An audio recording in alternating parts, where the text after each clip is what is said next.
আমি আমার পরামর্শ দিতে পারি এবং আমি যখন সর্বশেষ খেলা নিয়ে মিরপুরে একটা পরিস্থিতি তৈরি হলো তখন আমি আমার সেই পরামর্শ দিয়েছি, আপনারা জানেন, এবং ক্রিকেট বোর্ড সেই অনুযায়ী ব্যবস্থা নিয়েছে। সামনের দিকে ক্রিকেট বোর্ড অটোনমাসলি এই সিদ্ধান্তগুলো নিবে অবশ্যই।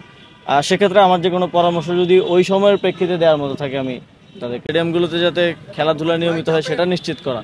তো সেটার জন্য আপনারা জানেন যে আমরা উপজেলা ক্রীড়া সংস্থাগুলোর পুনর্গঠন কার্যক্রম চলমান আছে।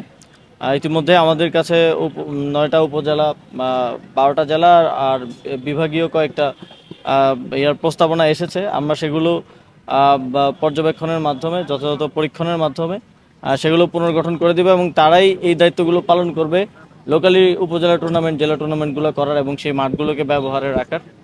এবং শহীদদের যে পূর্ণাঙ্গ তালিকা, এখানে আপনারা জানেন অনেকগুলো প্যারেড আছে। এক্ষেত্রে যেই প্রথম দফায় যখন 18, 19, 20, 21 তারিখ যখন গুলি করা হলো, তখন এমনও ঘটনা ঘটেছে যে হাসপাতাল ভর্তি নেয়নি এবং হাসপাতাল সময় মতো চিকিৎসা করলে হয়তো বেঁচে যেত, কিন্তু সেই সিচুয়েশনও হয়নি। এবং ছাত্রলীগের সন্ত্রাসীরা বিভিন্ন হাসপাতালের সামনে দাঁড়িয়েছিল। আপনারা দেখেছেন যে অনেককেই সেখান থেকে মুমূর্ষ অবস্থায় ফিরিয়ে দেওয়া হয়েছে।